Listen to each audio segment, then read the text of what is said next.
जय झूलेलाल। नमस्ते। पाण स्वामी टेऊंराम जो जीवन चरित्र पढ़ी रहिया हुआसीं। हाल त पढ़ियोसीं कि जेके माण्हू हुते रहंदा हुआ खंडूअ में, साईंअ जी ख्याति खां ॾाढी उन्हनि खे जलन थींदी हुई, त जंहिं थले ते साईं वेही करे सत्संग कंदा हुआ उन थले खे ढाइण जी घणेई तमामु कोशिशूं कयनि, पर उनखे उहो ढाहे न सघिया।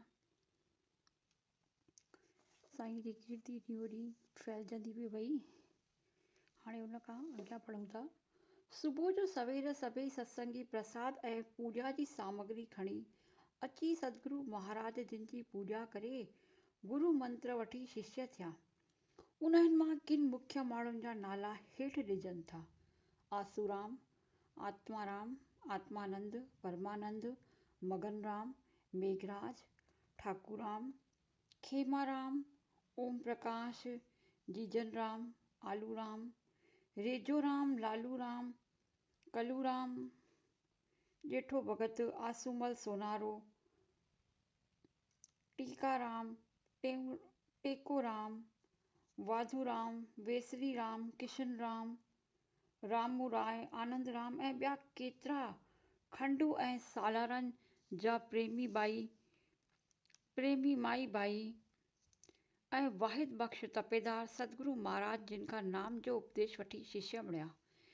जीअं पोइ तीअं सतगुरु महाराज जिन जो चित्त वैराग ऐं भक्तीअ में भरियो वियो ऐं ॾाढे प्रेम ऐं वैराग सां सत्संग कंदा हुआ। हिकु ॾींहुं महाराज हूंदलदास अची सतगुरु महाराज जिन जे सत्संग में वेठो। सत्संग समाप्त थियण खां पोइ हथ जोड़े सतगुरु महाराज जिन खे चवण लॻो त ही दास बुखियो आहे, उहां जे दर ते आयो आहे, कृपा करे भंडारे मां को कणको खारायो जो खाई मन खे शांती अचे। इएं चई प्रेम विचां अखियुनि में पाणी भरिजी आयसि। सतगुरु महाराज जिन हूंदलदास ॾांहुं निहारे चवण लॻा त तव्हां पाण वॾा विद्वान आहियो ऐं शास्त्र बि पढ़ियल आहियो ऐं कथाऊं बि कंदा आहियो, सभु कुझु ॼाणो था। असां त एतिरो ॼाणूं कोन जो तव्हां खे वधीक कुझु ॿुधायूं। तंहिं ते महाराज हूंदलदास हथ जोड़े चवण लॻो त हे प्रभु, पढ़िया त घणेई आहियूं, पर सभु शास्त्र बि चवनि था त पूरन सतगुरु खां सवाइ आत्मा जो साक्षात्कार न थींदो आहे ऐं न वरी मन खे शांती मिलंदी। सो मां घणे वक़्त खां वठी सतगुरु जी ॻोल्हा में हुअसि। घणनि ई महात्माऊं सतपुरुषनि सां रूह रिहाण कयमि, पर मुंहिंजो मन किथे बि न लॻो। अॼु तव्हांजो सत्संग ॿुधी मुंहिंजे दिल में पूरन विश्वास थियो त मुंहिंजो उद्धार तव्हां वटां ही थींदो। गंगा मथुरा काशी फिरियो तीर्थ सारी, कहाँ नहीं मुझे प्रभु मिलिया, आयो शरण तुम्हारी। सो प्रभु चए थो कि मां गंगा काशी तीर्थ सभु फिरी ॾिसां, पर तव्हां जहिड़ो सतगुरु मूंखे किथे कोन मिलियो, इन करे मां तव्हांजी शरण में आयो आहियां। सो प्रभु, मां तव्हांजे शरण आयो आहियां। कृपा करे भॻवान जे मिलण जो रस्तो ॾेखारियो त आत्मा जो दर्शन करे जनम मरण जो फेरो मिटिजे। महाराज हूंदलदास जो अहिड़ो प्रेम ॾिसी सतगुरु महाराज जिन चयसि त चङो अब्बा, हर रोज़ सुबुह जो सवेर अची संतनि जी सेवा कजो, भॻवान मिड़ियो ई भलो कंदो। महाराज हूंदलदास ॾाढो ख़ुशि थियो ऐं पहिरें पंहिंजे घर वियो। राति जो रोटी खाई सतगुरु महाराज जिन आरामी थिया त ग्वाल लाल खे चयाऊं त अब्बा हाणे वञी आराम कर।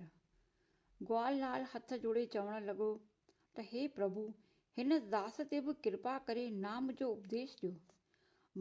महाराज जिन चयसि त तूं अञा ॿार आहीं, प्रेम सां संतनि जी शेवा कंदो रह, पोइ तोखे नाम ॾींदासूं। अखियुनि में पाणी आणे ग्वाल लाल चयो त हे प्रभु, कृपा करे मूंखे हींअर ई नाम जो उपदेश ॾियो जो पोइ मतां संसारी माया फसाए छॾे मां सदाईं उहां जे चरण में रही शेवा कंदसि। ग्वाल लाल जो अहिड़ो प्रेम ॾिसी चयऊं त अबा तोखे बि जल्द ई इनाम ॾींदासूं, ख़्यालु न कर, हाणे वञी आराम कर। सुबुह जो सवेर महाराज हुंदलदास आयो। सतगुरु महाराज जिन खे पेरे पई हथ जोड़े चवण लॻो त प्रभु दास हाज़िर आहे, जेका शेवा हुजे सा आज्ञा करियो। सतगुरु महाराज जिन चयसि त मेट तेल खणी सभिनी संतनि खे सनानु कराए, टुकरी खाराए, पाणी पियारियो। इहा आज्ञा पाए महाराज हुंदलदास मेट तेल खणी संतनि खे वठी खूह ते सनानु कराए आयो ऐं टुकरी खाराए जल पियारियईं। तंहिंखां पोइ सतगुरु महाराज जिन खे चवणु लॻो त ॿी का शेवा ॾियो। सतगुरु महाराज जिन चयसि त संतनि वटि वञी वियो ऐं जेका शेवा चवनि सा कजो। संतनि खे रोटी खाराए, पाण बि रोटी खाई पोइ घर वञिजो। शाम जो 5 बजे अची सत्संग जा आसन विछाइजो। महाराज हुंदलदास वञी संतनि जी सेवा करणु लॻो।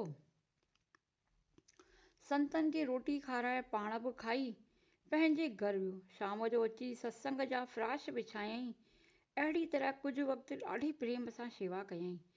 जॾहिं सतगुरु महाराज जिन ॾिठो त हुंदलदास खे ज़ात या विद्या जो अभिमान कोन्हे ऐं कहिड़े बि क़िस्म जी सेवा में संकोच नथो करे, तमामु घणी श्रद्धा ऐं प्रेम सां ऐं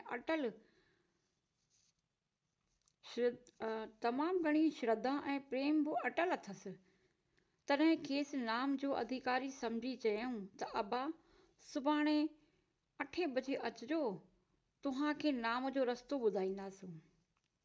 ओॾी महिल सतगुरु महाराज जिन ग्वाल लाल खे चयो त सुभाणे तोखे बि हुंदलदास सां गॾु नाम ॾींदासूं। ॿई सुबुह जो 8 बजे ग्वाल लाल ऐं हुंदलदास पूॼा जी सामग्री ऐं प्रसाद खणी आया ऐं सतगुरु महाराज जिन खे पेरे पई अची वेठा ऐं गुरु मंत्र वठी सतगुरु महाराज जिन जा शिष्य थिया। तंहिंखां पोइ सतगुरु महाराज जिन खेनि चयो त हाणे पुरुषार्थ करे पंहिंजो आत्म स्वरूप खे पायो, थोरो ॻाल्हायो, थोरो खाओ ऐं थोरी निंड करियो, राति ॾींहुं अभ्यास करियो ऐं संतनि जी सेवा पिणु चित लाइ करियो। ॿिया बि केतिरा जिज्ञासु ऐं सत्संगी हर रोज़ सुबुह जो सवेर उथी महाराज जिन वटि ईंदा हुआ। के गायुनि जी सेवा कंदा हुआ, के बुहारी ॾींदा हुआ त के पाणी भरींदा हुआ, के बासण मलींदा हुआ त के संतनि जी शेवा कंदा हुआ।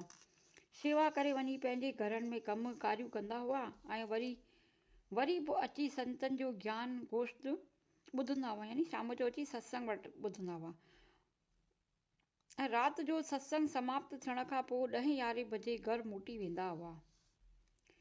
हिकु ॾींहुं शाम जो 6 बजे महाराज हुंदलदास सत्संग जे थले ते वेठे बुहारी पाती त संदसि हिकु प्यारो जजमान भगत बासरी राम उतां अची लंघियो। महाराज हुंदलदास खे बुहारी पाईंदे ॾिसी चवणु लॻो त महाराज ही छा वेठा करियो, तव्हां पाण वेठा बुहारो ॾियो, ही वाणिया तव्हांजी शेवा कनि या हिननि जी तव्हां पिया शेवा करियो, माण्हू छा चवंदा, शहर जा माण्हू उहा जी निंदा कंदा। तंहिं ते महाराज हुंदलदास चयसि त सारो संसार त असांजी वेठो शेवा करे, पर असांजो बि त धर्म आहे त कंहिंजी शेवा करियूं। सो ही जाइ असांजी शेवा करण लाइ आहे, सतगुरुनि ऐं संतनि जी सेवा न करियूं। गुरु ग्रंथ साहिब उहा रोज़ पढ़ंदा आहियो। साहिबनि लिखियो आहे, 4 पदार्थ जेको मांगे साध जिना की सेवा लागे, सोई प्यारा, जे तव्हां बि पंहिंजो उद्धार चाहियो था त हिन दर ते अची सेवा करियो। इहो ॿुधी बासरी राम महाराज जे घर अची संदसि वॾे भाउ महाराज गिरधारी राम खे ॿुधायो त तव्हांजो नंढो भाउ हुंदलदास टेऊंराम जे घर वेठो बुहारी पाए, जूठा बासण मले ऐं तव्हांजो कर्म धर्म भ्रष्ट करे। तव्हां असांजा पूजनीय गुरु आहियो, असीं तव्हांजी शेवा ऐं पूॼा करियूं, कीअं तव्हां असां वाणियुनि जी करियूं। एतिरो जाती धर्म जो भेदभाव ही भरेसि थो हुनजे कन में कि हू वाणिया थी करे तव्हां हुननि जी सेवा कयो, तव्हां त ब्राह्मण जात जा आहियो। केतिरनि ॾींहंनि खां वठी महाराज हूंदलदास टेऊंराम जो शिष्य बणिजी सेवा पियो करे। तव्हांखे शायदि इन ई ॻाल्हि जी ख़बर न आहे। उहो हुनजे भाउ जा कन भरे रहियो आहे। जे तव्हां ब्राह्मण थी ईअं करणु लॻंदा त पंहिंजो कर्म धर्म विञाईंदा ऐं केरु उहा जी पूॼा कंदो। जे तव्हांखे एतबार न अचे त रूबरी वञी ॾिसी अचो। महाराज गिरधारी लाल इहो ॿुधी पंहिंजे छोकिरे खे सॾे चयो त पुटु ॾिसी अच त काके छा वेठो करे। छोकिरे ॾिसी अची ॿुधायो त काको बासण पियो मले। ॿुधी गिरधारी लाल चुप थी वियो। राति जो सत्संग ॿुधी महाराज हूंदलदास घर मोटियो त महाराज गिरधारी लाल खेसि चयो त तूं टेऊंराम जे घर छो थो वञी सेवा करीं। मूं ॿुधो आहे त तो हुन खां उपदेश वठी हिन जो शिष्य बणियो आहीं। हिन जे घर में ॿुहारियूं पियो पाईं, जूठा बासण पियो मली ऐं फिराश पियो विछाईं। माण्हू छा चवंदा। तूं पंहिंजे शान ॾांहुं ॾिस। असीं ब्राह्मण थी वाणियनि जी सेवा करियूं, इहा ॻाल्हि तोखे सूंहे थी। पंहिंजो कर्म धर्म भ्रष्ट न कर। हूंदलदास हथ जोड़े चवणु लॻो त भाऊ मूं बराबरि खेनि सतगुरु कयो आहे ऐं शेवा बि कंदो आहियां। जो जिज्ञासु जो धर्म आहे ऐं गुरुनि जी हर प्रकार शेवा करे।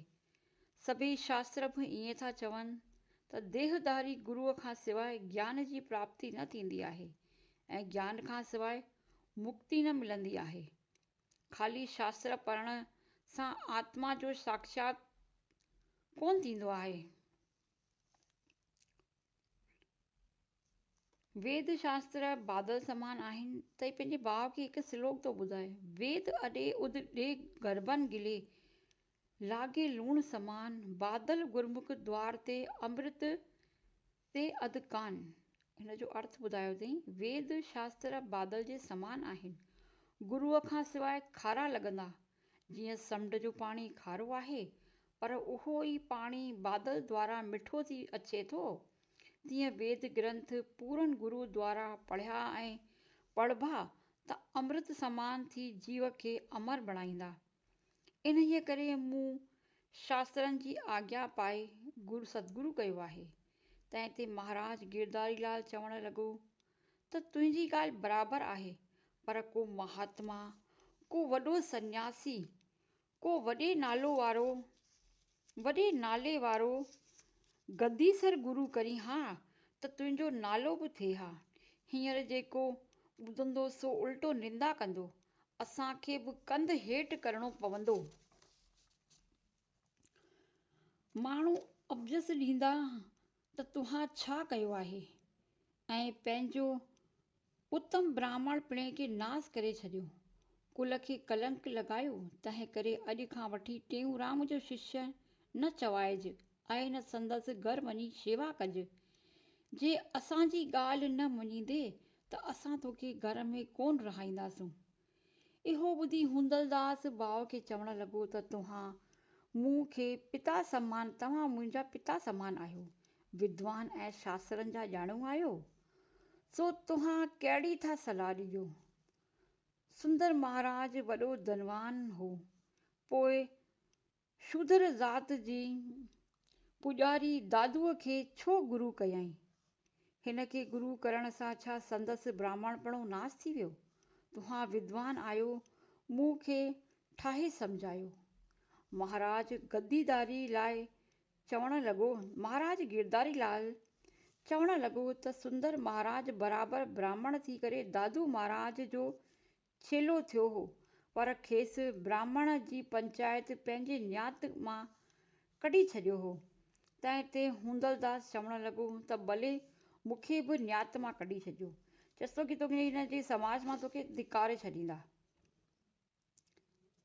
गंगा काशी गिरनार तक खोजा चारो धाम, हूंदल के मन भाया सतगुरु टेऊंराम।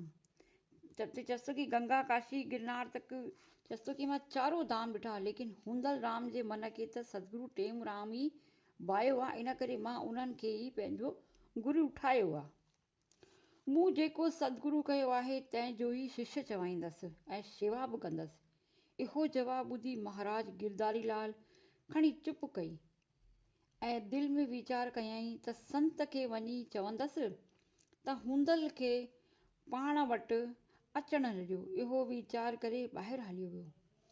ॿिए पासे सतगुरु महाराज जिन जा ॿिया बि जेके जिज्ञासु ऐं प्रेमी हुआ, तिन खे बि संदसि माइट चवण लॻा त तव्हां घर में बि को कमु दिलि सां नथा करियो ऐं सारो ॾींहुं साधुनि वटि वेठा आहियो।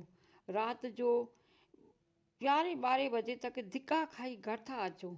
असां तव्हांजा नौकर थी करे दर पिटे वेठा निहारियूं त अचो, इजो था अचो। सभिनी खे घर में इहा शिकायत हुई कि तव्हां राति जो उते वेठा आहियो सतगुरु महाराजनि वटि ऐं असां तव्हांजे लाइ इंतज़ारु पिया कयूं, अचो त दर खोलियूं। पर तव्हांखे पंहिंजो को बि ख़्यालु कोन थो थिए। अॼु ॾींहं खां वठी संत वटि न वञिजो, जे वेंदा त पाण ॼाणो था। सभिनी खे धमकियूं पियूं मिलनि घर मां। ॿियो त घणो ई घटि वधि ॻाल्हाए माइटनि खेनि मना कई, पर उन्हनि प्रेमियुनि ऐं सत्संगियुनि पंहिंजे माइटनि जी सम्झाइण या दड़कनि ते को बि ध्यानु न ॾिनो। जीअं रोज़ान नितनेम सां सतगुरु महाराजनि वटि ईंदा वेंदा हुआ, तंहिं ते ई चवण तीअं ई अचण वञण लॻा। आख़िर छोकिरनि खे माइट मारण लॻा। किन खे त कोठियुनि में पूरे ताला ॾेई बंदि कयाऊं, किन खे नोड़ियुनि सां ॿधी छॾियाऊं। पर जीअं जीअं माइट पिया मारनि, तीअं तीअं संदन वरती पई वैरागी थींदी वञे ऐं प्रेम पियो पुख़्तो थींदो, छो जो संसार जो दुख बि वैराग जो कारण ई आहे।